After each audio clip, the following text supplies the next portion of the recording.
ISROയുടെ ഈ വർഷത്തെ ആദ്യ ദൗത്യം വിജയം. ഭൗമനിരീക്ഷണ ഉപഗ്രഹം EOS-4 ഉൾപ്പെടെ 3 ഉപഗ്രഹങ്ങളെയും PSLV C-52 ഭ്രമണപഥത്തിലെത്തിച്ചു.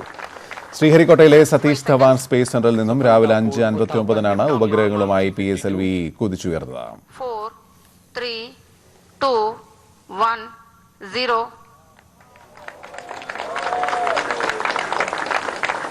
Plus 5 seconds. सफलतापूर्ण उत्थापन PSLV C-52.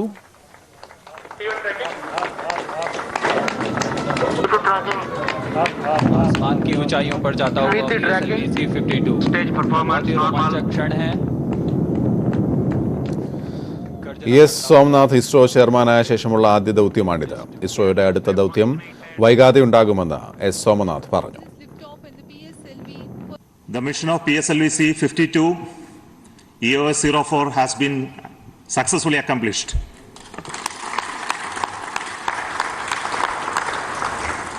The primary satellite EOS-04 has been put in a very precise orbit by the PSLV C-52, and along with that the co-passenger satellites INS-2D and INSPIRE-SAT also has been placed in the right orbit.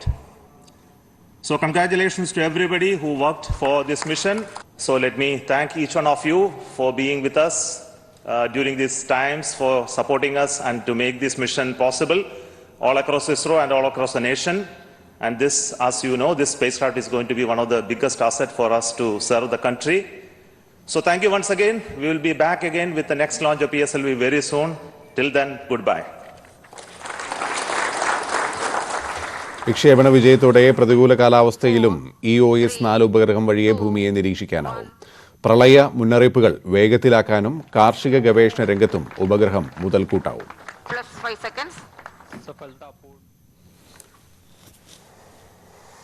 കേരളത്തിനെതിരായ പരാമർശം ആവർത്തിച്ച് ഉത്തർപ്രദേശ് മുഖ്യമന്ത്രി Yogi Adityanath. UP കേരളമാക്കരുതെന്ന് യോഗി പറയുന്നു. ഒരു വാർത്താ ഏജൻസിക്ക് നൽകിയ അഭിമുഖത്തിലാണ് പരാമർശം.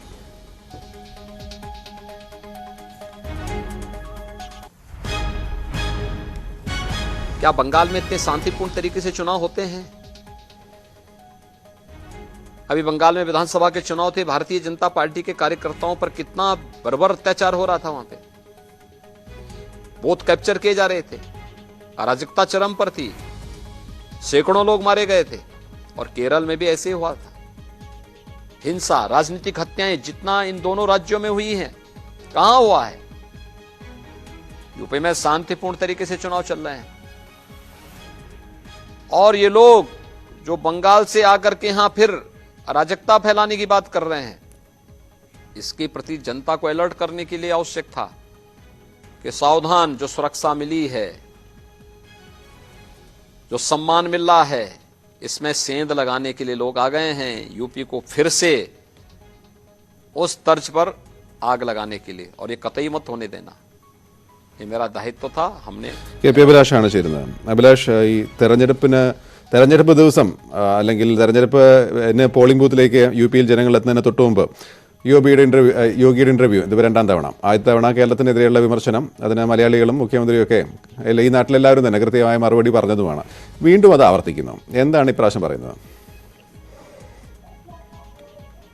ഗോപികൃഷ്ണൻ, യോഗി ആദിത്യനാഥ് കൃത്യമായ രാഷ്ട്രീയ ലക്ഷ്യത്തോടു കൂടി തന്നെയാണ് ഇത്തരം പരാമർശങ്ങൾ ആവർത്തിക്കുന്നത്. പ്രത്യേകിച്ച് ആദ്യ പരാമർശം എന്നത് ഒരു സന്ദേശം എന്ന നിലയിൽ തന്നെ, വോട്ടർമാർക്കുള്ള സന്ദേശം എന്ന നിലയിൽ തന്നെയായിരുന്നു ഒന്നാം ഘട്ട തെരഞ്ഞെടുപ്പിന്റെ വോട്ടെടുപ്പ് ദിവസം പുറത്തുവിട്ടത്. ഇപ്പോൾ അതൊരു വാർത്താ ഏജൻസി വഴിയാണ് പുറത്തുവിടുന്നത്.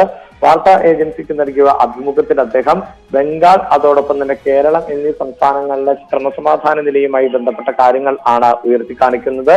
താൻ നേരത്തെ പറഞ്ഞ കേരളം, ബംഗാൾ, കാശ്മീർ ഉണ്ടായിരുന്നു. കാശ്മീരില്ലേ? നിലവിലെ വാർത്താ ഏജൻസിക്ക് നൽകിയിട്ടുള്ള അഭിമുഖത്തിൽ കാശ്മീരിന്റെ പേര് പരാമർശിച്ച് കാണുന്നില്ല. ബംഗാളിൽ തെരഞ്ഞെടുപ്പിന് ശേഷം എന്താണ് നടന്നത്? വലിയ അക്രമ സംഭവങ്ങളാണ് അരങ്ങേറിയത്. നൂറുകണക്കിന് ആളുകൾ കൊല്ലപ്പെട്ട സാഹചര്യം ഉണ്ടായി. അതുപോലെ തന്നെ കേരളത്തിലും വലിയ തോതിൽ അക്രമങ്ങൾ അരങ്ങേറുന്ന ഒരു സാഹചര്യമുണ്ട്. ക്രമസമാധാന നില തകർന്ന പശ്ചാത്തലമാണ് ഇപ്പോൾ കേരളത്തിൽ ഉള്ളത്. അക്കാര്യങ്ങളാണ് താൻ സൂചിപ്പിച്ചത്. അതിൽ താൻ ഉറച്ചു നിൽക്കുന്നു എന്ന് അദ്ദേഹം പറയുന്നു. അതോടൊപ്പം തന്നെ ഉത്തർപ്രദേശിൽ സമാധാനപൂർണമായ അന്തരീക്ഷത്തിലേക്ക് തിരിച്ചു കൊണ്ടുവരാൻ സാധിച്ചിട്ടുണ്ട്. നേരത്തെ ഇത്തരത്തിൽ അക്രമ സംഭവങ്ങൾ ഉണ്ടായിരുന്നു, എന്നാൽ അത് ഇല്ലാതാക്കാൻ തന്റെ സർക്കാരിന് സാധിച്ചിട്ടുണ്ട് എന്നുകൂടിയാണ് ഈ അഭിമുഖത്തിൽ വ്യക്തമാക്കിയിട്ടുള്ളത്. ഈ അഭിമുഖത്തിൽ കശ്മീർ പരാമർശം നമുക്ക് കാണാൻ സാധിക്കുന്നില്ല. ബംഗാളും അതോടൊപ്പം തന്നെ കേരളവുമാണ് അദ്ദേഹം പ്രധാനമായും ഊന്നി പറയുന്നത്. അപ്പൊ അക്രമമാണ് വിഷയമെന്നാണ് ഇപ്പൊ പറഞ്ഞു വയ്ക്കുന്നത് അല്ലേ? ഗോപികൃഷ്ണൻ, വളരെ കൃത്യമായി നമ്മൾ മനസ്സിലാക്കേണ്ട ഒന്ന്, യോഗി ആദിത്യനാഥിനെ സംബന്ധിച്ചിടത്തോളം ഇത് രാഷ്ട്രീയ ലക്ഷ്യത്തോടു കൂടിയും വോട്ടുകൾ ലക്ഷ്യം വെച്ചുകൊണ്ടുമുള്ള പരാമർശങ്ങളാണ്. കാരണം അതിൽ ഉത്തർപ്രദേശ് പോലെ ഒരു സംസ്ഥാനത്ത് നമ്മൾ ഈ തെരഞ്ഞെടുപ്പുമായി ബന്ധപ്പെട്ട ഉൾപ്പെടെയുള്ള വാർത്തകൾ കവർ ചെയ്യുമ്പോഴും അതിനു മുമ്പുമൊക്കെ കേരളത്തിലെ സൈബർ ഇടങ്ങളിൽ ഉൾപ്പെടെ ഏറ്റവും അധികം ആക്രമണങ്ങൾ നടക്കുന്ന സംസ്ഥാനങ്ങൾ, അത് അല്ലെങ്കിൽ ഉത്തർപ്രദേശിൽ എന്ത് സംഭവിച്ചാലും അത് ഒരു വിഭാഗം ആളുകൾ കേരളത്തിൽ വളരെ വലിയ തോതിൽ സൈബർ ഇടങ്ങളിൽ അടക്കം പ്രതിഫലിക്കുന്ന ഒരു കാഴ്ച നമ്മൾ കണ്ടിട്ടുണ്ട്. സമാനമായ ഒരു സാഹചര്യം, ഇത്തരം സാഹചര്യം, അതായത് ഉത്തർപ്രദേശിനെ കുറിച്ച് ഈ നിലയിലാണ് പ്രചരിപ്പിക്കുന്നത് എന്ന തരത്തിലുള്ള പ്രചാരണം നേരത്തെയുമുണ്ട്. നമുക്ക് ഇന്നലെ കഴിഞ്ഞ ദിവസം യോഗി ആദിത്യനാഥ് തെരഞ്ഞെടുപ്പ് റാലിയിൽ സംസാരിച്ചത് കോൺഗ്രസിന്റെ ഗാന്ധി കുടുംബത്തിലെ 4 അംഗങ്ങൾ ഉത്തർപ്രദേശ് പാർലമെന്റിലേക്ക് അയച്ചിട്ടുണ്ട്.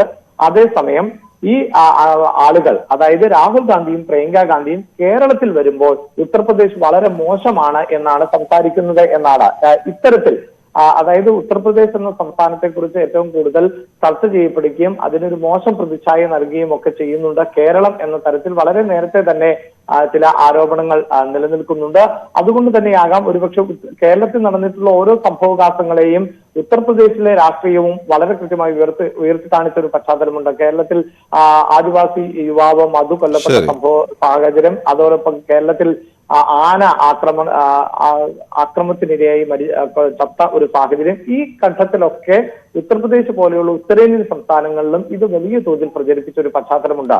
ഇങ്ങനെ വോട്ട് തന്നെയാണ് വളരെ കൃത്യമായി യോഗി ആദിത്യനാഥ് ലക്ഷ്യം വെക്കുന്നത്. അതോടൊപ്പം തീവ്രവാദ ശക്തികൾ കൂടുതലുള്ള പ്രദേശം എന്നത് കേരളവും ബംഗാളും ഒക്കെയാണ് എന്ന തരത്തിൽ ചില മതവിഭാഗങ്ങൾക്ക് വലിയ സ്വാധീനം ഈ സംസ്ഥാനങ്ങളിൽ ഉണ്ട് എന്നൊക്കെ അദ്ദേഹം കൃത്യമായി പറയാതെ പറഞ്ഞു വെക്കുന്ന ഒരു പശ്ചാത്തലം ഈ തെരഞ്ഞെടുപ്പ് ഘട്ടത്തിൽ ഉണ്ട്. അത് ശരി അഭിലാഷ്, ഏതായാലും ഇന്നും 2ാം ഘട്ട തെരഞ്ഞെടുപ്പ് നടക്കുന്ന ദിവസവും ഇത്തരം പരാമർശങ്ങളുമായി യോഗി വീണ്ടും രംഗത്ത് നിന്നു. ഏതായാലും സംസ്ഥാനങ്ങളുടെ തെരഞ്ഞെടുപ്പ് വിശേഷങ്ങളിലേക്ക് അടങ്ങാം.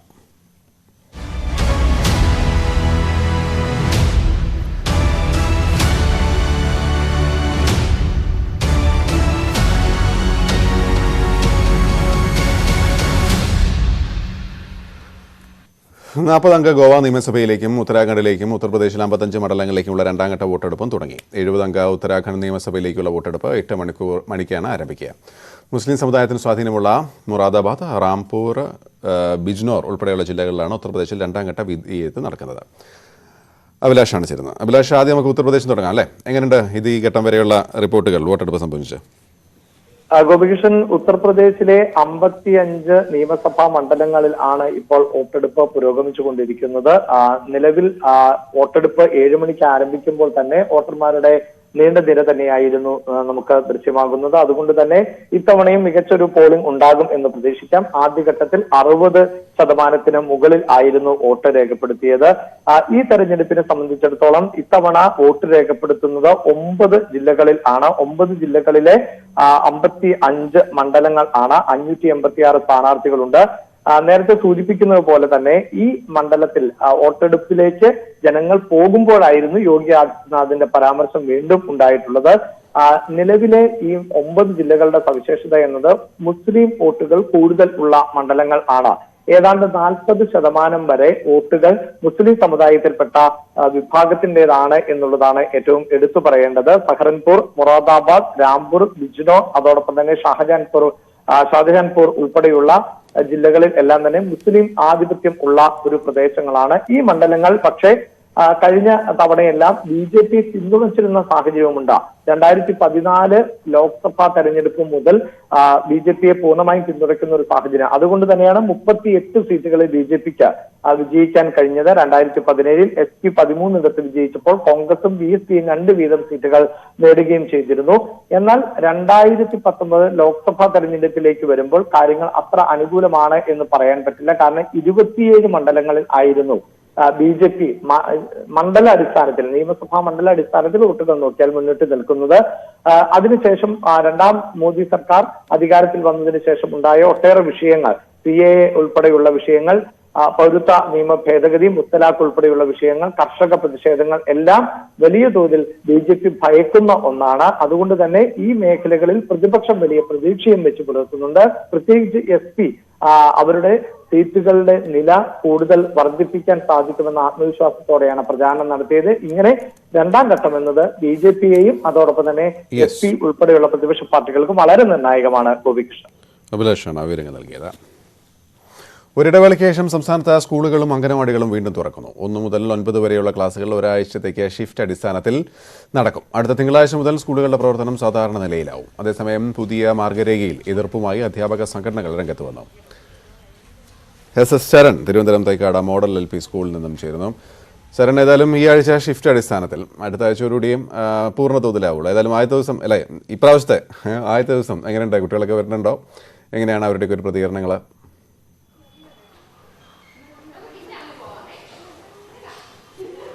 ഗോപികൃഷ്ണൻ, 3 ആഴ്ചയ്ക്ക് ശേഷം തികച്ചും ഉത്സവാന്തരീക്ഷമാണ് നമുക്ക് ഈ സ്കൂളുകളിൽ കാണാൻ കഴിയുന്നത്. കാരണം 3 ആഴ്ചയോളം നീണ്ട ഓൺലൈൻ ക്ലാസ്സുകൾക്ക് ശേഷമാണ് കുട്ടികൾ വീണ്ടും സ്കൂളുകളിലേക്ക് തിരികെ എത്തിയിരിക്കുന്നത്. നേരത്തെ നമുക്കറിയാം, ഈ 3ാം തരംഗം ശക്തമായ സമയത്താണ് ഈ സ്കൂളുകൾ അടച്ചിട്ടിരുന്നത്. 1 മുതൽ 9 വരെയുള്ള ക്ലാസ്സുകളാണ് ഓൺലൈനാക്കി മാറ്റിയിരുന്നത്. അതിനുശേഷമാണ് ഇപ്പോൾ വീണ്ടും 1 മുതൽ 9 വരെയുള്ള ക്ലാസ്സുകൾ പുനരാരംഭിച്ചിരിക്കുന്നത്. ഏതായാലും ഞാൻ നിൽക്കുന്നത് ഈ തൈക്കാട് മോഡൽ LPSലാണ്.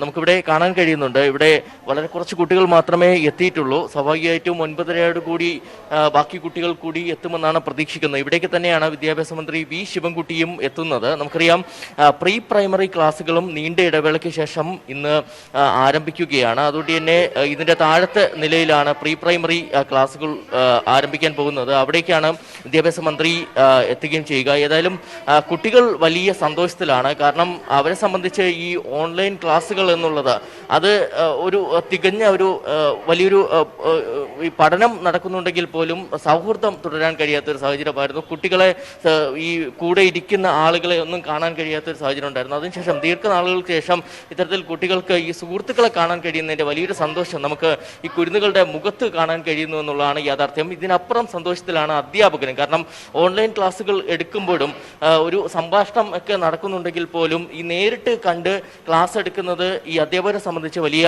സന്തോഷകരമായ കാര്യമാണ്. ആ ഒരു സന്തോഷം അധ്യാപകർക്കുമുണ്ട്. ഏതായാലും നമുക്കൊന്ന് അധ്യാപകരോട് തന്നെ ചോദിക്കാം. ടീച്ചർ, ഇപ്പോഴും ഈ കോവിഡിന്റെ ഭീഷണിയൊന്നും ഒഴിഞ്ഞിട്ടില്ല. അപ്പോൾ ഏത് രീതിയിലുള്ള ക്രമീകരണങ്ങളാണ് ഇപ്പോൾ സ്കൂളുകളിലുള്ളത്? നമ്മൾ നേരത്തെ വളരെ നീണ്ട കാലത്തിന് ശേഷം സ്കൂൾ തുറന്നപ്പോഴും ഈ കോവിഡ് ആയിരുന്നപ്പോഴും നമ്മൾ ഗവൺമെന്റ് പറഞ്ഞിരുന്ന, അല്ലെങ്കിൽ ആരോഗ്യവകുപ്പ് പറഞ്ഞിരുന്ന എല്ലാ കോവിഡ് മാനദണ്ഡങ്ങളും അനുസരിച്ചാണ് സ്കൂൾ തുറന്നിരുന്നത്. അത് വളരെ വിജയമായിരുന്നു. അന്ന് നമ്മൾ നീണ്ട 2 മാസം സ്കൂൾ തുറന്നപ്പോൾ ഒരു കുട്ടിക്ക് പോലും സ്കൂളിൽ വെച്ച് കോവിഡ് വരികയോ അധ്യാപകർക്ക് വരികയോ ചെയ്തില്ല. അതിൻ്റെ ഒരു ആത്മവിശ്വാസം ഞങ്ങൾക്കും കുട്ടികൾക്കും രക്ഷിതാക്കൾക്കും ഉണ്ട്. അതുകൊണ്ടാണ് ഈ കഴിഞ്ഞ 15 ദിവസത്തിന് ശേഷം വീണ്ടും സ്കൂൾ തുറന്നപ്പോഴും രക്ഷിതാക്കൾ ഇത്രയും സന്തോഷത്തോടെ കുട്ടികളെ സ്കൂളിലേക്ക് വിടുന്നത്. എന്തായാലും ഈ കോവിഡിനെ അതിജീവിക്കുന്നുള്ള കാര്യത്തിൽ ഞങ്ങൾക്ക് 100% ആത്മവിശ്വാസമുണ്ട്. സ്കൂൾ തുറന്നപ്പോൾ എങ്ങനെയാണ് രക്ഷിതാക്കളുടെ റെസ്പോൺസ്? എങ്ങനെയാണ് അവർ കുട്ടികളെ? ആദ്യം സ്കൂൾ ഓപ്പൺ ചെയ്തപ്പോൾ രക്ഷിതാക്കൾക്ക് ഭയങ്കര ആശങ്കയുണ്ടായിരുന്നു. പക്ഷേ ഈ കഴിഞ്ഞ കുറച്ച് നാളത്തെ സ്കൂളിന്റെ നടത്തിപ്പിന് ശേഷം രക്ഷിതാക്കൾക്ക് ആശങ്കയൊക്കെ മാറി. ഇന്ന് അവർ പതിവിലും ഒരുപാട് സന്തോഷത്തോടെ ആത്മവിശ്വാസത്തോടെയാണ് കുട്ടികളെ സ്കൂളിലേക്ക് വിടുന്നത്. എനിക്ക് തോന്നുന്നു നേരത്തെ തന്നെ അപേക്ഷിച്ച് കുറെ മാറ്റം വന്നിട്ടുണ്ട്. കുട്ടികൾ കൃത്യമായി മാസ്ക് ധരിക്കുന്നു, സാനിറ്റൈസർ ഉപയോഗിക്കുന്നു. താഴെ നിൽക്കുമ്പോഴൊക്കെ മുതിർന്നവരെക്കാളും വളരെ കൃത്യമായിട്ട് അത് ചെയ്യുന്നത് കുട്ടികളാണ്. അവർ ഒരു നേരം പോലും ക്ലാസ്സിൽ മാസ്ക്. ശരണാണ് അവിടുന്ന് വിവരങ്ങൾ നൽകിയത്. ഏതായാലും ക്ലാസ്സുകൾ തുടങ്ങി വരുന്നു, കുട്ടികളും എത്തിക്കൊണ്ടിരിക്കുന്നു. ഈ ആഴ്ച ഷിഫ്റ്റ് സമ്പ്രദായത്തിലും അടുത്ത ആഴ്ച തൊട്ട് പൂർണ്ണമായും സാധാരണ രീതിയിലും സ്കൂളുകൾ പ്രവർത്തിക്കുമെന്നാണ് പ്രതീക്ഷിക്കപ്പെടുന്നത്. റവന്യൂ മന്ത്രി കെ രാജൻ മാധ്യമങ്ങളെ കാണും തത്സമയം. അഡ്വഞ്ചർ ടൂറിസത്തെ നമുക്കൊരു കാരണവശാലും ഒഴിവാക്കാൻ കഴിയുന്ന ഒന്നല്ല. പക്ഷേ അതിന് ചില നിലപാടുകളും ചില സാധ്യതകളും വേണം. അതിനേക്കാൾ വിട്ടുപോയാൽ നമുക്ക് കയ്യിൽ ഒതുങ്ങാത്ത വിധത്തിൽ അത് മുന്നോട്ട് പോകും. അതുകൊണ്ട് ആ കാര്യത്തിൽ ടൂറിസം വകുപ്പ് മന്ത്രി കൂടിയായിട്ട് ആലോചിച്ച് ആ കാര്യം നിശ്ചയിക്കാനാകും. ആയിക്കോട്ടെ, ഇന്നലെ രാത്രി മുഴുവൻ എല്ലാവരും ഉറപ്പൊഴിച്ചത് കാത്തിരുന്നും കണ്ടും പോയതാണ്. അപ്പോൾ അതുകൊണ്ട് അതിന്റെ ഒരു ഗൗരവം ഉണ്ടാകണം. വീണ്ടും വീണ്ടും ആളുകൾക്ക് ഈ നിലവാരത്തിൽ പോകാൻ കഴിയുന്ന ഒരു സാധ്യത പ്രോത്സാഹനജനകമല്ല. അവിടുത്തെ പൊതുസമൂഹം, അവിടുത്തെ നാട്ടുകാർ, അവര് ഇന്നലെ രാത്രി പ്രകടിപ്പിച്ചൊരു പൊതുവികാരമുണ്ട്. അതുകൂടി നമുക്ക് മനസ്സിലാക്കേണ്ടതുണ്ട് എന്നുകൂടി ബോധ്യപ്പെടുത്തുകയാണ്. ഏതർത്ഥത്തിലും ഇതുമായി ബന്ധപ്പെട്ട മുഴുവൻ ചെലവുകളും സാധ്യതകളും വഹിക്കാൻ ദുരന്ത നിവാരണ വകുപ്പ് തയ്യാറായി ആ കാര്യങ്ങൾ ചെയ്തിട്ടുമുണ്ട്. കൂടുതൽ നമുക്ക് വല്ലാതെ പോകാൻ കഴിയില്ല എന്നുള്ള കാര്യമാണ് ഞാൻ രേഖപ്പെടുത്തുന്നത്. ഒരു കാര്യം വിട്ടുപോയി. ഇന്നലെ ഇപ്പം ഈ പാലക്കാട്ടുള്ള ഫയർഫോഴ്സിന്റെ വാട്സാപ്പ് ഗ്രൂപ്പുകളിലേക്ക് ഒരു സന്ദേശം പ്രചരിക്കുന്നുണ്ടായിരുന്നു. ഫയർഫോഴ്സിന് വേണ്ട രീതിയിൽ ഇടപെടാൻ അവർ കഴിഞ്ഞില്ല എന്ന് പറഞ്ഞിട്ട്. അപ്പം അതിനെ സർക്കാർ എങ്ങനെയാണ് കാണുന്നത്? ഈ ഒരു അത്തരത്തിലുണ്ടായ ഒരു വിമർശനത്തെ, സേനയ്ക്കുള്ളിൽ നിന്ന് ഉണ്ടായ വിമർശനത്തെ ഞാനത് കണ്ടില്ല. ഫയർഫോഴ്സിന് ഇടപെടാൻ കഴിയാത്ത സാഹചര്യം എന്ത് എന്ന് വേണമെങ്കിൽ നമുക്ക് പരിശോധിക്കാം. അവിടെ എത്താൻ പറ്റാത്തതാണോ, വിവരമറിയാൻ പറ്റാത്തതാണോ? ഈ സാധാരണ നിലയിൽ അവിടെ മുകളിൽ ആളുകൾ പ്രകാശം കണ്ടു എന്ന് പറഞ്ഞുകൊണ്ട് ആരംഭിച്ച ഒരു റെസ്ക്യൂ. അല്ല, ബാബുവിന്റെ കേസിൽ ഫയർഫോഴ്സിന്റെ വളരെ ശ്രദ്ധേയമായ ഇടപെടലായിരുന്നു അവിടെ ഉണ്ടായിരുന്നത്. ബാബുവിന്റെ കേസിൽ സ്വാഭാവികമായും ഒരു സർക്കാരിന് ചെയ്യാവുന്നതെല്ലാം ചെയ്തു. ഇപ്പോ പലരും ഇവിടെ രേഖപ്പെടുത്തിയതുപോലെ ആദ്യം തന്നെ ആർമിയെ വിളിക്കാതിരുന്നില്ലേ എന്ന് ചോദിച്ചാൽ, ഒരു അപകടമുണ്ടായാൽ ആദ്യം വിളിക്കേണ്ടത് ആർമിയല്ല. അതിന് സ്വാഭാവികമായ പ്രോട്ടോകോൾ ഉണ്ട്. അതനുസരിച്ചാണ് ആ കാര്യങ്ങളിൽ മുന്നോട്ട് പോയത്. കൃത്യതയോടുകൂടിയിട്ടുള്ള നിലപാടുകളാണ്. ഞങ്ങളത് വീണ്ടും വീണ്ടും പരിശോധിച്ചു. കളക്ടറുടെ നേതൃത്വത്തിൽ കൃത്യതയോടുകൂടിയിട്ടുള്ള നിലപാടുകളാണ് ആ കാര്യത്തിലെടുത്തത്. ഓരോ ഘട്ടത്തിലും ആരെയെല്ലാം വിളിക്കണം. ഹേമന്ത് തന്നെ വളരെ ശ്രദ്ധയോടുകൂടി ആ കാര്യം പറഞ്ഞു. അവസാനം ആർമി മാത്രം നടത്തിയ ഒരു ഓപ്പറേഷൻ എന്നതിനേക്കാൾ ഉപരിയായി എല്ലാ വിഭാഗത്തെയും കോർഡിനേറ്റ് നടത്തിയ ഒരു ഓപ്പറേഷനാണത്. ഞങ്ങൾ തന്നെ വളരെ സന്തോഷപൂർവ്വം കണ്ടത് സർവേയുടെ ഡ്രോൺ വിഭാഗം നടത്തിയ ശ്രദ്ധേയമായ ഇടപെടൽ. ഹേമന്ത് രാജത്ത് വീണ്ടും വീണ്ടും എടുത്തു പറഞ്ഞു. അത് തന്നെയാണ് അവരെ സഹായിക്കാൻ ഇടപെട്ടത് എന്നാണ്. അപ്പൊ അതുകൊണ്ട് ഏതെങ്കിലും ഒരു വിഭാഗമല്ല, എല്ലാ വിഭാഗത്തെയും കൂട്ടിയോജിപ്പിച്ചുകൊണ്ടുള്ള ഒരു ദുരന്ത നിവാരണ സാക്ഷരത ലക്ഷ്യം വെച്ചുകൊണ്ട് പോകുമ്പോൾ ആ വിഭാഗത്തിൽ എല്ലാവരെയും കൂട്ടിയോജിപ്പിക്കുക എന്നാണ് അതിനകത്ത് ഉദ്ദേശിച്ചിട്ടുള്ളത്. അതിൽ ഫയർഫോഴ്സിന് പ്രത്യേകമായിട്ട് എന്തെങ്കിലും പ്രയാസം അനുഭവപ്പെട്ടിട്ടുണ്ടെങ്കിൽ ആ കാര്യം പരിശോധിക്കാവുന്നതും ആലോചിക്കാവുന്നതും.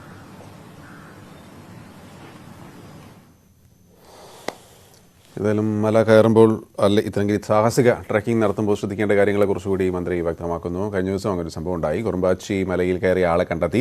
പ്രദേശവാസിയായ രാധാകൃഷ്ണനാണ് മല കയറിയത്. വനംവകുപ്പിന്റെ തെരച്ചിലാണ് രാധാകൃഷ്ണനെ കണ്ടെത്തിയത്. ഇയാളെ ജില്ലാ ആശുപത്രിയിലേക്ക് മാറ്റി.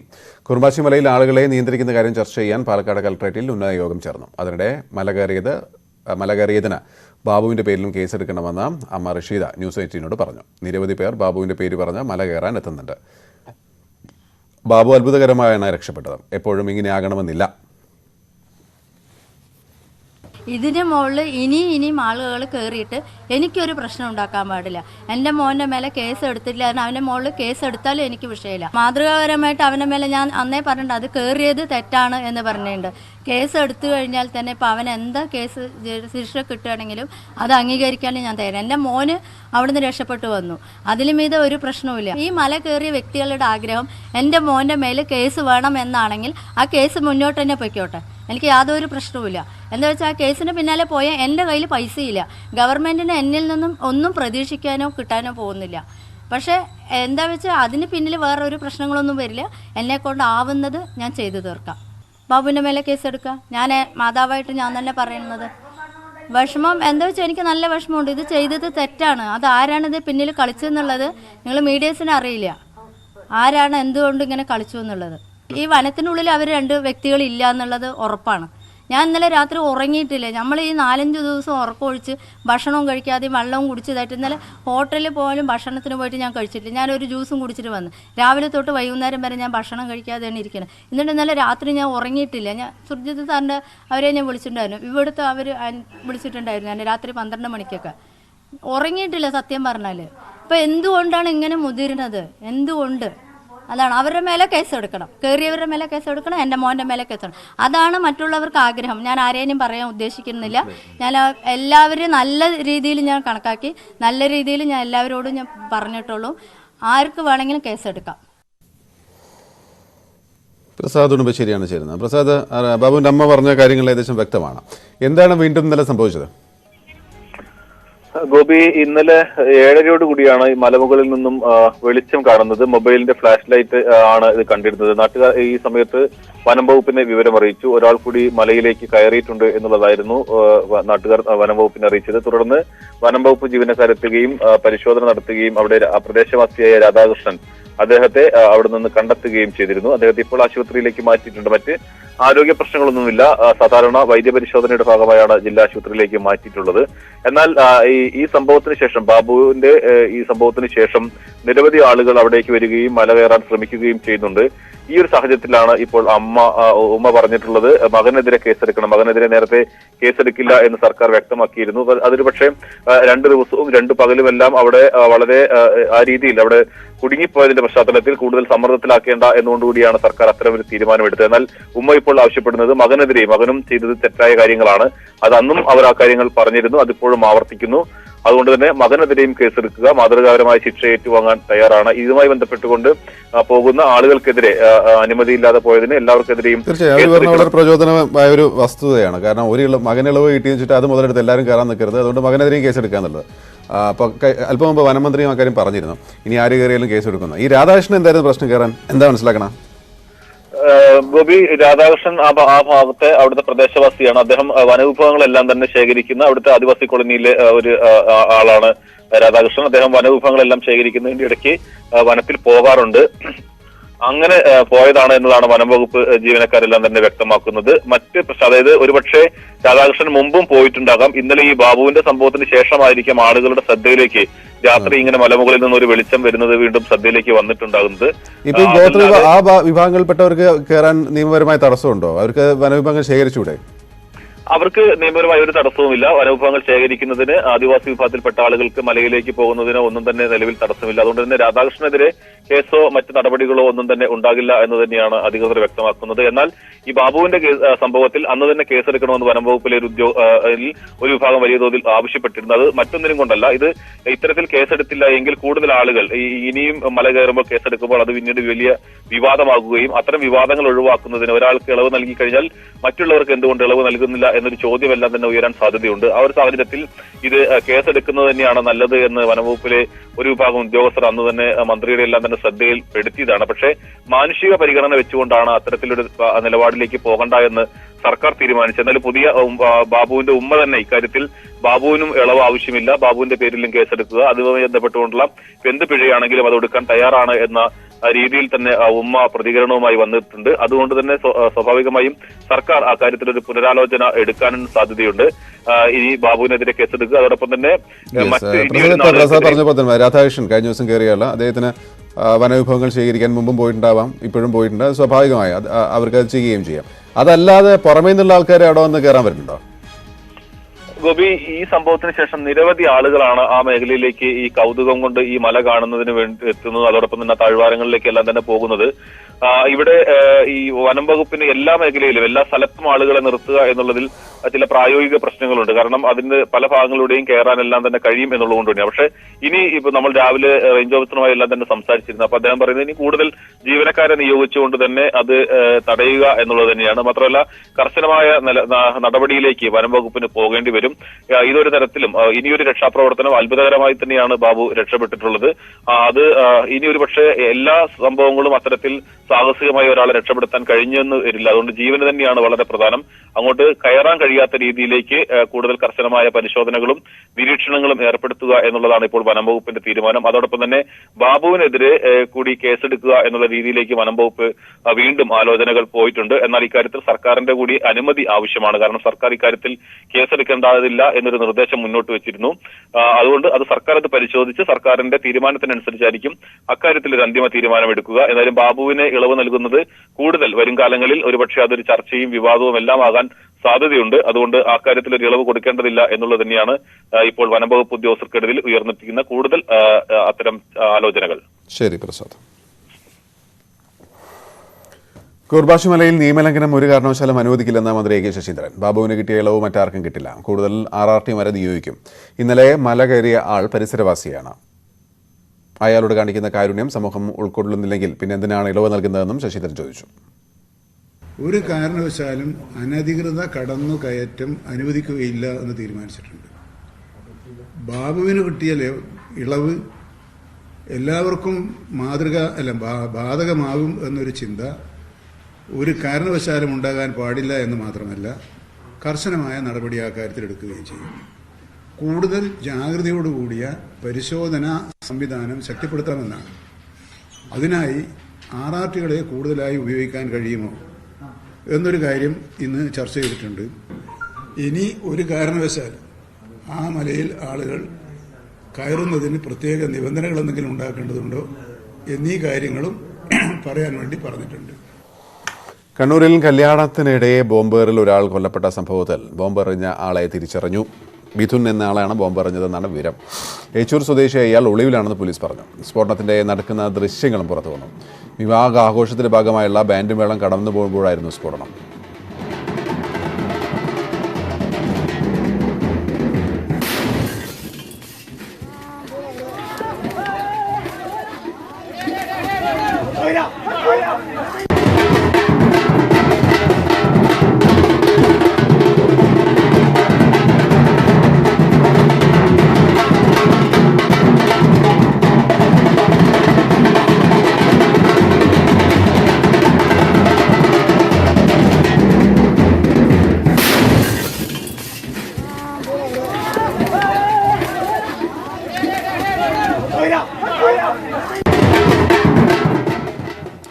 വിവാഹ വീട്ടിലെ ആഘോഷത്തിനിടെ തർക്കത്തിനിടയാക്കിയ എന്ന് കരുതുന്ന ദൃശ്യങ്ങളും പുറത്തു വന്നിട്ടുണ്ട്.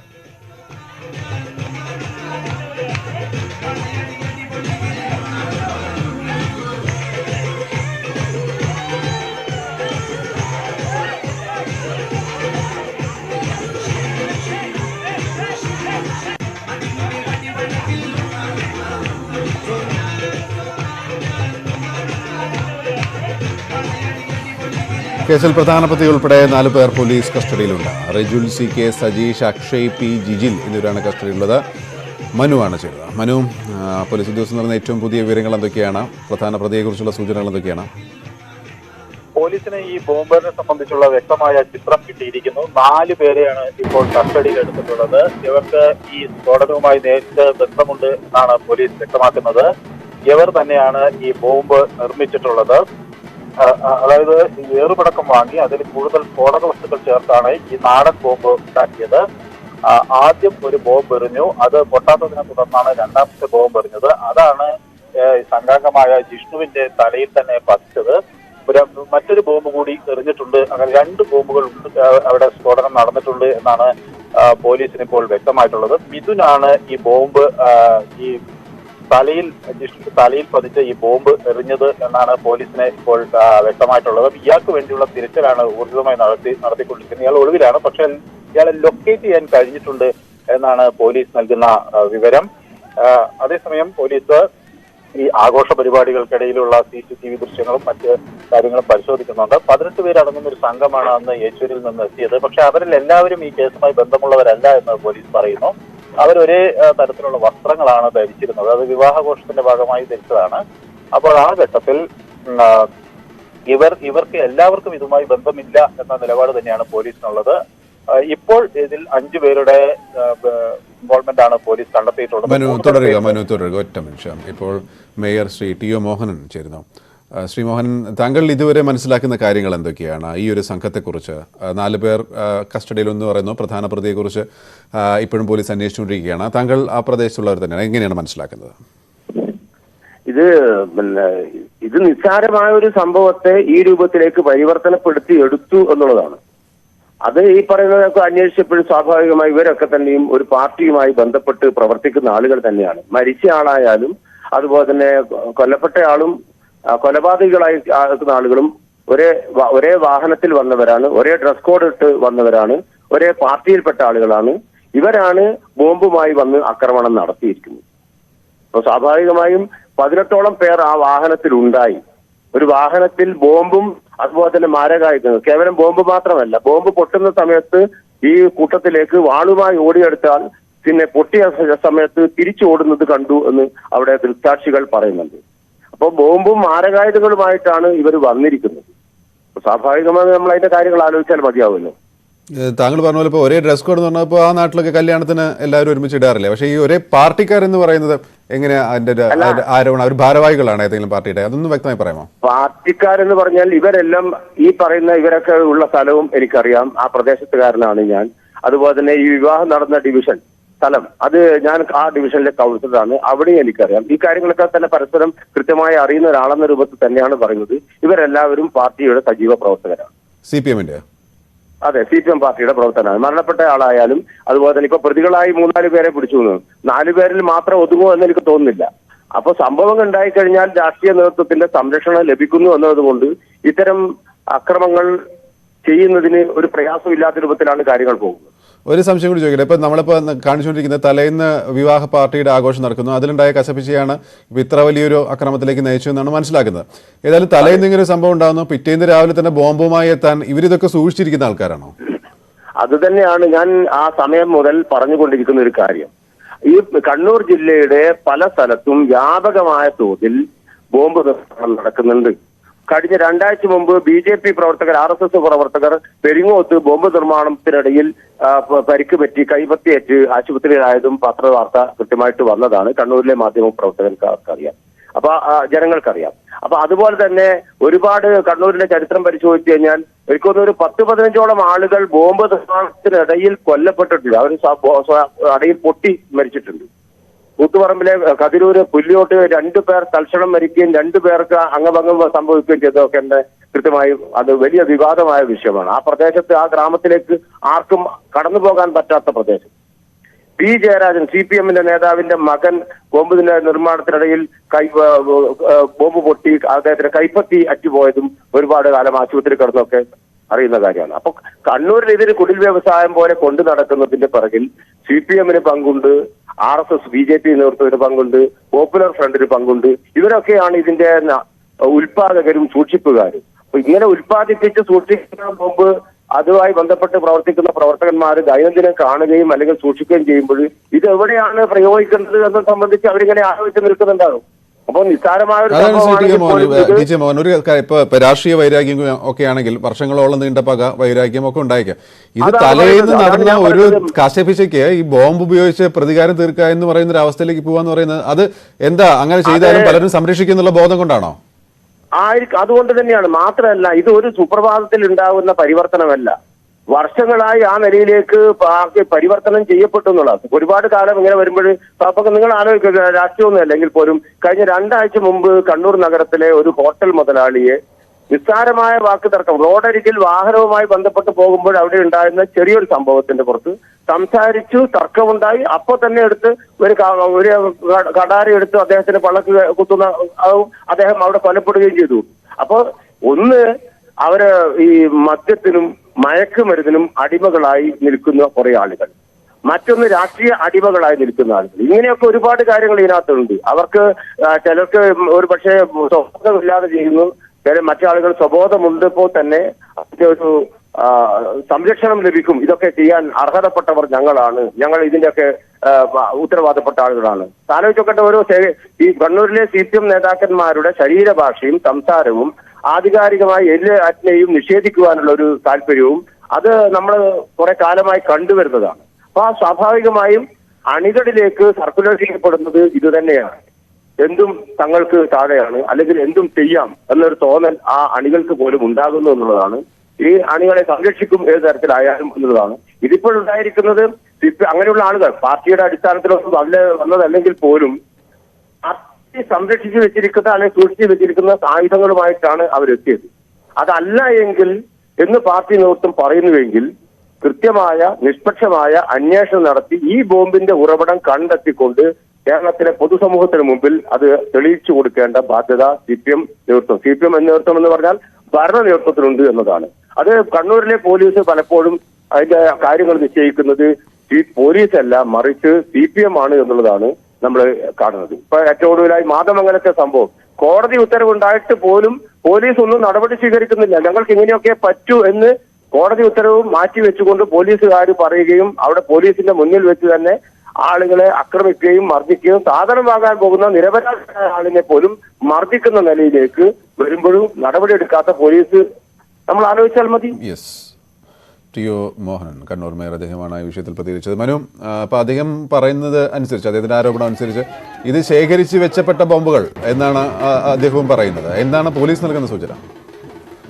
ബോംബ് നേരത്തെ ഉണ്ടാക്കി വെച്ചത് തന്നെയാണെന്നാണ് പോലീസിനും ലഭിച്ചിട്ടുള്ള വിവരം. പക്ഷേ അതിൽ ഇപ്പോൾ നിലവിൽ പോലീസ് ഇതിൽ രാഷ്ട്രീയപരമായി കാര്യങ്ങളെ കാണുന്നില്ല. മറ്റ് കല്യാണ വീടത്തിൽ ഉണ്ടായ ഒരു വാക്തർക്കവും അതിനെ തുടർന്നുള്ള വാശിയും വെല്ലുവിളികളുടെയും ഭാഗമായാണ് ഇത് ഉണ്ടായിട്ടുള്ളതെന്നാണ്. പക്ഷേ ടി ഒ മോഹനൻ സൂചിപ്പിച്ചതുപോലെ ഇവരെല്ലാം ഒരു രാഷ്ട്രീയ കക്ഷിയിലെ ആളുകൾ തന്നെയാണ് എന്ന് പോലീസിന് വ്യക്തമായിട്ടുള്ളത്. പക്ഷെ ആ നിലയിലേക്കല്ല ഇതിന്റെ അന്വേഷണം നീങ്ങുന്നത്.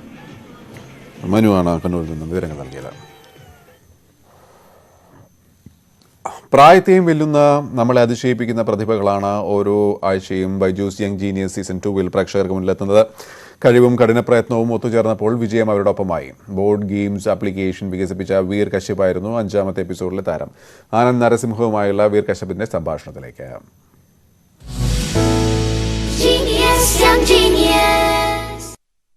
बायजूस यंग जीनियस सीजन 2 में हमें कुछ ऐसे जीनियस मिले जिन्होंने बोर होने की जगह लॉकडाउन में बोर्ड गेम्स इजाजत किए। जी हां, उन्होंने नए नए तरीके निकाले कि कैसे परिवार साथ में मिलकर ना केवल कोविड-19 के बारे में कुछ नया सीख सके, पर दुनिया जहान के बारे में भी कुछ नया सीख सके, वो भी खेल खेल में। साथ मिलकर परिवार एक टेबल के ऊपर बोर्ड गेम साथ में खेले तो भाई साथ के साथ लगाव और प्यार भी तो बढ़ता है। वीर कश्यप ऐसे ही यंग जीनियस हैं। कैसा लगा आपको यंग जीनियस सीजन 2 में आकर? सर मुझे बहुत अच्छा लगा और जब मौनी मैम आए तो मुझे बहुत खुशी हुई and overall it was a very great experience. Mouni Roy भी आपके साथ खेल रही थी, उनको भी बहुत अच्छा लगा। आपको कैसा लगा उनके साथ गेम खेलकर? क्या आपने एक्सपेक्ट किया था कि वो इतने चाव से, इतने लगाव से आपके साथ वो बोर्ड गेम खेलेंगी? वो moment sir it was priceless. वो मोमेंट मैं बहुत खुश था कि मैं एक सेलिब्रिटी के साथ खेल रहा हूँ, ये मेरा खुद का game and I was the happiest person for that moment. So what are you working on currently? फिलहाल अब आप कौन सा नया गेम कर रहे हैं इनोवेट? मैंने टोटली अभी 7 गेम्स बनाए हैं। वो है कोरोना युगा, 16, 12, 19, 71, 2 डे गोवा, नौका बारा, javelin jackass, lockdown cricket, and one more game which is Admiral of the Fleet. I really love that game of yours, Veer. Thank you so much. All the very, very best. Thank you, sir. Genius, young genius. Kannur മാതമംഗലത്ത് CITU ഉപരോധത്തെ തുടർന്ന് പ്രവാസിയുടെ കടപൂട്ടി എന്ന വിവാദത്തിൽ CPM ഇന്ന് വിശദീകരണ യോഗം സംഘടിപ്പിക്കും. റബീഹ് മുഹമ്മദ് കുട്ടിയുടെ ഉടമസ്ഥതയിലുള്ള SR associates എന്ന ഹാർഡ്വെയർ കമ്പനിക്ക് മുന്നിൽ CITU സമരം നടത്തി വരികയായിരുന്നു. ജീവന് ഭീഷണിയുള്ളതുകൊണ്ടും ഊരുവിലക്ക് ഏർപ്പെടുത്തിയതുകൊണ്ടും കട തുറന്ന് പ്രവർത്തിക്കാൻ കഴിയുന്നില്ല എന്നായിരുന്നു റബീഹിന്റെ ആരോപണം. സംഭവം വിവാദമായ സാഹചര്യത്തിലാണ് പ്രാദേശികമായ CPM വിശദീകരണ യോഗം സംഘടിപ്പിക്കുന്നത്. അതേസമയം സംഭവത്തിൽ രാഷ്ട്രീയ വിമർശനവുമായി പ്രതിപക്ഷ കക്ഷികളും രംഗത്തെത്തിയിട്ടുണ്ട്. സിൽവർ ലൈൻ സർവേ തടഞ്ഞ ഹൈക്കോടതി സിംഗിൾ ബെഞ്ച് ഉത്തരവിനെതിരെ സർക്കാർ സമർപ്പിച്ച അപ്പീൽ ഡിവിഷൻ ബെഞ്ച് ഇന്ന് വിധി പറയും. ബെഞ്ച് ഉത്തരവ് റദ്ദാക്കണമെന്നാണ് അപ്പീലിലെ പ്രധാന ആവശ്യം. പദ്ധതിക്കായി സർവേ നടത്തുന്നതിന് നിയമപരമായ തടസ്സമില്ലെന്ന ഹർജി പരിഗണിക്കവേ ഡിവിഷൻ ബെഞ്ച് ചൂണ്ടിക്കാട്ടിയിരുന്നു. പാരിസ്ഥിതികാഘാത പഠനം നടത്തുന്നതിന് സർവേ ആൻഡ് ബൗണ്ടറി ആക്ട് പ്രകാരം സർവേ നടത്താമെന്നും കോടതി അഭിപ്രായപ്പെട്ടിരുന്നു. ക്ലാസിൽ ഹിജാബ് ധരിക്കാൻ അനുവദിക്കണമെന്നാവശ്യപ്പെട്ട ഉടുപ്പിയിലെ കോളേജ് വിദ്യാർത്ഥികൾ നടത്തിയ ഹർജി കർണാടക ഹൈക്കോടതിയിലെ വിശാല ബെഞ്ച് ഇന്ന് വീണ്ടും പരിഗണിക്കും. തീരുമാനമാകുന്നതുവരെ കോളേജുകളിൽ മതപരമായ വസ്ത്രങ്ങൾ ധരിക്കുന്നത് ഒഴിവാക്കണമെന്ന് കോടതി പറഞ്ഞിരുന്നു. ഹിജാബ് വിഷയത്തിൽ തുടർച്ചയായി വാദം കേൾക്കുമെന്നും വൈകാതെ വിധി പ്രസ്താവിക്കുമെന്നും കർണാടക ഹൈക്കോടതി ചീഫ് ജസ്റ്റിസ് അധ്യക്ഷനായ ബെഞ്ച് കഴിഞ്ഞ തവണ ഹർജി പരിഗണിച്ചപ്പോൾ വ്യക്തമാക്കിയിരുന്നു. വിധി വരുന്നതുവരെ വിദ്യാഭ്യാസ സ്ഥാപനങ്ങളിൽ ഹിജാബ് ധരിക്കാൻ വാശി പിടിക്കരുതെന്നും കോടതി വ്യക്തമാക്കിയിട്ടുണ്ട്. ആർട്ടിക്കിൾ 25 പ്രകാരം ശിരോവസ്ത്രം ധരിക്കുന്നത് മൗലികാവകാശത്തിൽ വരുമോ എന്ന വിഷയമാണ് കോടതി പരിഗണിക്കുന്നത്. ശിരോവസ്ത്രം ധരിക്കുന്നത് അനിവാര്യമായ മതപരമായ ആചാരത്തിന്റെ ഭാഗമാണോ എന്ന് പരിശോധിക്കുമെന്നും കോടതി വ്യക്തമാക്കി. അതേസമയം പ്രീ യൂണിവേഴ്സിറ്റി കോളേജുകൾക്ക് പ്രഖ്യാപിച്ച അവധി കർണാടക സർക്കാർ നാളെ വരെ നീട്ടി. ഉടുപ്പി ജില്ലാ ഭരണകൂടം 144 വകുപ്പ് പ്രകാരം ജില്ലയിലെ എല്ലാ ഹൈസ്കൂളുകൾക്ക് ചുറ്റുമുള്ള പ്രദേശങ്ങളിൽ ഇന്നു മുതൽ ഫെബ്രുവരി 19 വരെ നിരോധനാജ്ഞ ഏർപ്പെടുത്തി. ന്യൂസ് 18 ഡൽഹി. MES കോളേജിലെ മുഖാവരണ നിരോധനം ഹിജാബ് വിവാദവുമായി താരതമ്യം ചെയ്യേണ്ട വിഷയമല്ലെന്ന് ഡോക്ടർ ഫസൽ ഗഫൂർ. രണ്ടും വ്യത്യസ്ത വിഷയങ്ങളാണെന്നും താരതമ്യപ്പെടുത്തി ചർച്ച ചെയ്യുന്നത് വർഗീയ പ്രചരണം മാത്രമാണെന്നും ഫസൽ ഗഫൂർ പറഞ്ഞു. INL സംസ്ഥാന കമ്മിറ്റി പിരിച്ചുവിട്ടു. മന്ത്രി അഹമ്മദ് ദേവർകോവിൽ ചെയർമാനായി 7-അംഗ അഡ്ഹോക് കമ്മിറ്റി നിലവിൽ വന്നു. ഓൺലൈനായി ചേർന്ന ദേശീയ നിർവാഹക സമിതി യോഗത്തിന്റേതാണ് തീരുമാനം. നടപടി അംഗീകരിക്കില്ലെന്ന് AP അബ്ദുൽ വഹാബ് പറഞ്ഞു. സംസ്ഥാന സമിതി വിളിച്ചു ചേർത്ത ഉചിതമായ തീരുമാനമെടുക്കുമെന്നും വഹാബ് പറഞ്ഞു. ഓൺലൈൻ വഴി ചേർന്ന INL ദേശീയ നിർവാഹക സമിതിയുടെ അടിയന്തര യോഗമാണ് സംസ്ഥാന സെക്രട്ടേറിയറ്റ്, സംസ്ഥാന വർക്കിംഗ് കമ്മിറ്റി, സംസ്ഥാന കൗൺസിൽ എന്നിവ പിരിച്ചുവിടാൻ തീരുമാനിച്ചത്. പാർട്ടിയുടെ ഭരണഘടനാപരമായ ഉത്തരവാദിത്തങ്ങൾ നിറവേറ്റുന്നതിൽ വീഴ്ചയുണ്ടെന്ന കണ്ടെത്തലിന്റെ അടിസ്ഥാനത്തിലാണ് നടപടി. മാർച്ച് 31 മുൻപായി പുതിയ സംസ്ഥാന വർക്കിംഗ് കമ്മിറ്റി ചുമതലയേൽക്കും വിധം അംഗത്വ ക്യാമ്പയിനും സംഘടനാ തെരഞ്ഞെടുപ്പും പൂർത്തിയാക്കുന്നതിന് 7-അംഗ അഡ്ഹോക് കമ്മിറ്റിയെ ചുമതലപ്പെടുത്തി. അഖിലേന്ത്യാ ജനറൽ സെക്രട്ടറി അഹമ്മദ് ദേവർകോവിൽ ചെയർമാനായ കമ്മിറ്റിയിൽ AP അബ്ദുൽ വഹാബ്, കാസിം ഇരിക്കൂർ എന്നിവർ അംഗങ്ങളാണ്. ഒത്തുതീർപ്പ് വ്യവസ്ഥകളെ മാനിക്കുകയോ ഇരുഭാഗത്തെയും കേൾക്കുകയോ ചെയ്യാതെ ഏകപക്ഷീയമായി സംസ്ഥാന കമ്മിറ്റി പിരിച്ചുവിട്ട നടപടി അംഗീകരിക്കില്ലെന്ന് AP അബ്ദുൽ വഹാബ് പറഞ്ഞു. ദേശീയ കമ്മിറ്റിയുടെ ഈ തീരുമാനത്തെ ഞങ്ങൾ തള്ളിക്കളയുന്നു. ഇന്ത്യൻ നാഷണൽ ലീഗ് സംസ്ഥാന കമ്മിറ്റി പൂർവാധികം ശക്തമായി മുന്നോട്ടു പോകും. സംസ്ഥാന കൗൺസിൽ, സംസ്ഥാന പ്രസിഡന്റ് എന്നുള്ള നിലയ്ക്ക് സംസ്ഥാന കൗൺസിൽ വിളിച്ചുകൂട്ടും. ഭാവി പരിപാടികൾ തീരുമാനിക്കും. ഇടതുപക്ഷത്തോടൊപ്പം ഉറച്ചുനിന്ന് പാർട്ടിയെ ശക്തമായി മുന്നോട്ട് കൊണ്ടുപോകുമെന്നും അബ്ദുൽ വഹാബ് പ്രതികരിച്ചു. ന്യൂസ് 18 കോഴിക്കോട്. കോൺഗ്രസിലെ പുതിയ വിവാദം നിയമസഭാ സമ്മേളനത്തിലെ പ്രതിപക്ഷ നീക്കത്തെ ബാധിക്കാതിരിക്കാനുള്ള ജാഗ്രതയിൽ നേതൃത്വം. പ്രതിപക്ഷ നേതാവിനെ മറികടന്ന് രമേശ് ചെന്നിത്തല നീക്കം നടത്തുന്നുവെന്ന VD സതീശൻ ക്യാമ്പിന്റെ പരാതിയിൽ K സുധാകരൻ ഇടപെട്ട് ചർച്ച നടത്തിയേക്കും. പ്രതിപക്ഷ നേതൃസ്ഥാനം മാറിയെങ്കിലും ഇത് ഉൾക്കൊള്ളാത്ത തരത്തിലാണ് രമേശ് ചെന്നിത്തലയുടെ നീക്കമെന്നാണ് VD സതീശൻ ക്യാമ്പിന്റെ പരാതി. ലോകായുക്ത വിഷയത്തിൽ മാത്രമല്ല, ഗവർണർ സർക്കാർ പോര് രാഷ്ട്രീയ നേട്ടമാക്കാനുള്ള സാധ്യത രമേശ് ചെന്നിത്തലയുടെ ഇടപെടലോടെ ഇല്ലാതായി. മുന്നണിയോട് ആലോചിക്കാതെ മന്ത്രി ബിന്ദുവിനെതിരെ നിയമപോരാട്ടം നടത്തി പരാജയപ്പെട്ടതോടെ രാഷ്ട്രീയ സാധ്യത തന്നെ ഇല്ലാതാക്കി. ഏറ്റവും ഒടുവിൽ നിയമസഭയിൽ സ്വീകരിക്കാൻ പോകുന്ന തന്ത്രം പ്രതിപക്ഷ നേതാവിനെ മറികടന്ന് പ്രഖ്യാപിച്ചതോടെയാണ് സതീശൻ ക്യാമ്പ് പരാതിയുമായി രംഗത്തെത്തിയത്. അതേസമയം നേതൃത്വത്തിലെ ആശയക്കുഴപ്പം നിയമസഭയിലെ പ്രതിപക്ഷ നീക്കങ്ങളെ ബാധിക്കുമോ എന്ന ആശങ്ക നേതൃത്വത്തിനുണ്ട്. 18-ന് സഭാ സമ്മേളനം ആരംഭിക്കുന്നതിന് മുമ്പായി നേതാക്കൾക്കിടയിൽ ആശയവിനിമയം നടത്തി പ്രശ്നം പരിഹരിക്കാനാണ് ശ്രമം. KPCC അധ്യക്ഷൻ K സുധാകരൻ ഇരു നേതാക്കളുമായി സംസാരിക്കും. അതേസമയം രമേശ് ചെന്നിത്തലയുടെ നീക്കത്തിൽ KPCC നേതൃത്വത്തിനും വിയോജിപ്പുണ്ടെന്ന തരത്തിൽ വാർത്ത വരുന്നതിൽ K സുധാകരൻ അതൃപ്തിയുണ്ട്. സുധാകരന്റെ പേര് സതീശൻ ക്യാമ്പ് അനാവശ്യമായി വലിച്ചിഴച്ചു എന്നാണ് ആരോപണം. ചെന്നിത്തലയുടെ നീക്കങ്ങളിൽ അതൃപ്തിയില്ല എന്ന തരത്തിൽ KPCC വാർത്താക്കുറിപ്പ് പുറത്തിറക്കിയത് ഇതുകൊണ്ടെന്നാണ് സൂചന. ന്യൂസ് 18 തിരുവനന്തപുരം. സിനിമാ മേഖലയിൽ സ്ത്രീകൾ നേരിടുന്ന പ്രശ്നങ്ങൾ പരിഹരിക്കാൻ നടപടിയെടുക്കണമെന്നാവശ്യപ്പെട്ട് WC സമർപ്പിച്ച ഹർജി ഹൈക്കോടതി ഇന്ന് പരിഗണിക്കും. സിനിമാ രംഗത്ത് ആഭ്യന്തര പരാതി പരിഹാര സമിതി നിലവിലില്ലെന്നും ഹർജിയിൽ ചൂണ്ടിക്കാട്ടുന്നു. ഹർജിയിൽ കക്ഷി ചേർന്ന വനിതാ കമ്മീഷനോട് വിശദമായ സത്യവാങ്മൂലം സമർപ്പിക്കാൻ കോടതി ആവശ്യപ്പെട്ടിട്ടുണ്ട്. രാജ്യത്തെ നടുക്കിയ പുൽവാമ ഭീകരാക്രമണം നടന്നിട്ട് 3 വർഷം. ജമ്മുകാശ്മീരിലെ അവന്തിപുരയിൽ സുരക്ഷാ ഉദ്യോഗസ്ഥർ സഞ്ചരിച്ചിരുന്ന വാഹന വ്യൂഹത്തിന് നേരെയുണ്ടായ ആക്രമണത്തിൽ 40 ജവാന്മാരാണ് വീരമൃത്യു വരിച്ചത്. ധീരരക്തസാക്ഷികളുടെ സ്മരണയിൽ മുന്നിൽ രാജ്യം ഒന്നടങ്കം പുഷ്പാഞ്ജലികൾ അർപ്പിക്കുകയാണ്. 2019 ഫെബ്രുവരി 14 കേന്ദ്ര റിസർവ് പോലീസ് സേനയിലെ 2500ഓളം സൈനികർ 78 ബസ്സുകളിലായി ജമ്മുവിൽ നിന്നും ശ്രീനഗറിലേക്ക് സഞ്ചരിക്കുകയായിരുന്നു. ദേശീയപാത 44-ൽ അവന്തിപുരയ്ക്കടുത്ത് സ്ഫോടക വസ്തുക്കൾ നിറച്ച സ്കോർപിയോ വാൻ വാഹനവ്യൂഹത്തിലേക്ക് ഇടിച്ചു കയറ്റി.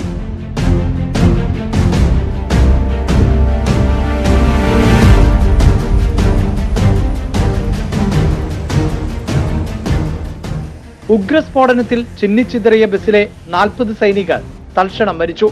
നിരവധി പേർക്ക് ഗുരുതരമായി പരിക്കേറ്റു. വീരമൃത്യു വരിച്ചവരിൽ വയനാട് ലക്കിടി സ്വദേശി VV വസന്തകുമാറും ഉണ്ടായിരുന്നു. ജെയ്ഷെ മുഹമ്മദ് ആക്രമണത്തിന്റെ ഉത്തരവാദിത്വം ഏറ്റെടുത്തു.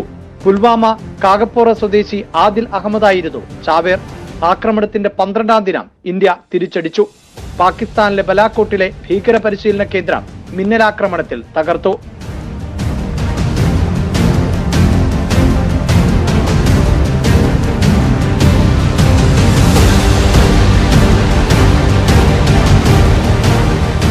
ആക്രമണത്തിന്റെ മുഖ്യ സൂത്രധാരൻ ജെയ്ഷെ മുഹമ്മദ് ഭീകരൻ മുദസ്സിർ അഹമ്മദ് ഖാനെ പിന്നീട് ഏറ്റുമുട്ടലിൽ വധിച്ചു. ജമ്മു കാശ്മീരിന്റെ പ്രത്യേക പദവി റദ്ദാക്കി സംസ്ഥാനത്തെ 2 കേന്ദ്രഭരണ പ്രദേശങ്ങളാക്കി. കടുത്ത നിയന്ത്രണങ്ങളും സൈനിക വിന്യാസവും കൊണ്ട് അതിർത്തിയിലെ വെടിയൊച്ചകൾക്ക് തടയിടാനുള്ള നീക്കങ്ങൾ തുടരുന്നതിനിടെയാണ് ധീരജവാന്മാരുടെ രക്തസാക്ഷിത്വത്തെ രാജ്യം സ്മരിക്കുന്നത്. ന്യൂസ് 18 ഡൽഹി. ഇടവേളയ്ക്ക് ശേഷം വാർത്തകൾ തുടരും.